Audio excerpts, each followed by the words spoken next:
O mga apo, hali na kayo dito. Upo muna, makinig kayo kay Lola. May kwento ako na siguradong magugulat kayo. Alam niyo ba, ang mga halaman, marunong palang mag-usap.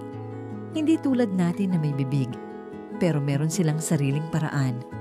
Parang may lihim silang wika na hindi natin alam.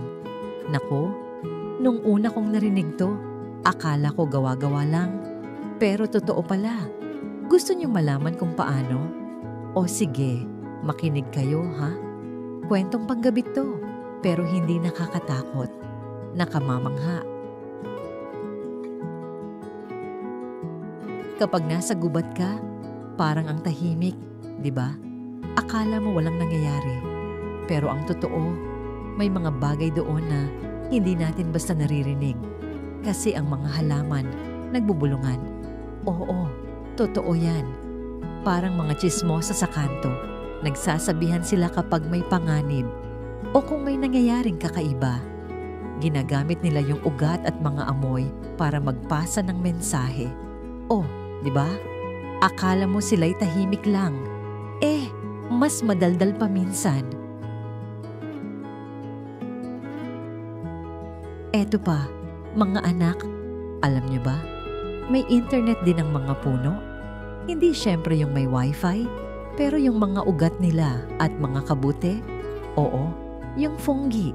Nagkakabit-kabit yan sa ilalim ng lupa. Ang tawag ng mga scientist doon ay Wood Wide Web. Parang sila may sariling messenger o group chat. Kung may punong nagugutom, pwedeng padalhan ng ibang puno ng nutrients. Kung may peste, makaka-alerto agad yung iba. Ay, parang barangay talaga.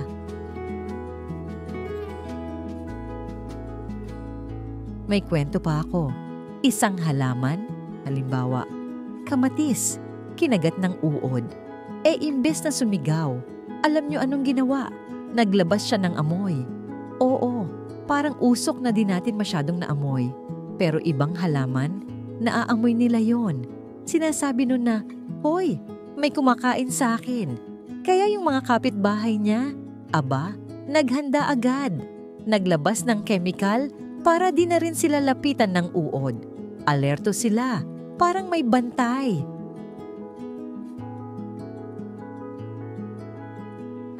Ang maganda pa nito, yung ibang halaman, kahit di naman sila nasaktan, nakikiramdam din. Kapag naamoy nila yung alerto signal ng kapitbahay nila, maglalabas din sila ng sarili nilang panangga.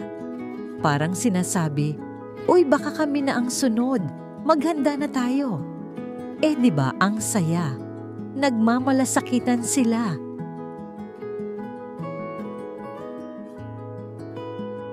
May eksperimentong ginawa ang mga scientist, mga anak. May 2 kamatis magkatabi. Yung isa, sinaktan.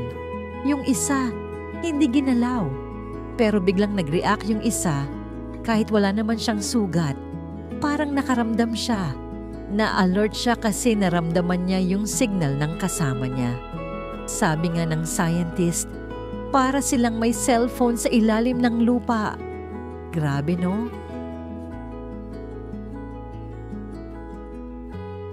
Eto ha, yung fungi na yan, akala mo parang kabuti lang sa sinigang? Di nyo alam. Sila ang messenger ng mga halaman. Sila ang tagapamagitan. Kumbaga, sila ang tumutulong magpadala ng pagkain, ng babala, ng kahit anong message. Parang sila ang LBC ng kagubatan.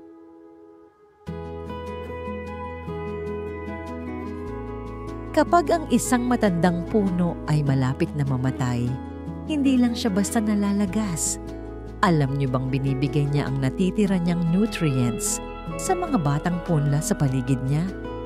Parang lola na nagpamana ng baon bago lumisan.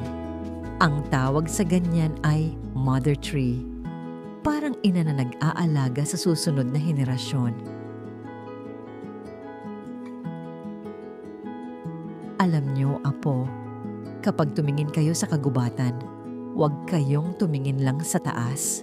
Tumingin kayo sa paligid, sa lupa, sa hangin. Kasi buhay na buhay ang lahat diyan.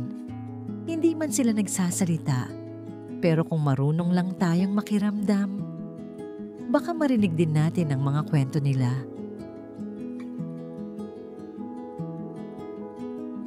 Kaya ngayon, tuwing makakita kayo ng halaman, kahit simpleng damo sa tabi, igalang nyo sila. Hindi lang sila basta halaman. May mundo sila, may pakiramdam, at higit sa lahat, may puso. Ay, ang galing ng kalikasan, no? O siya, tapos na ang kwento ni Lola. Bukas ulit ha.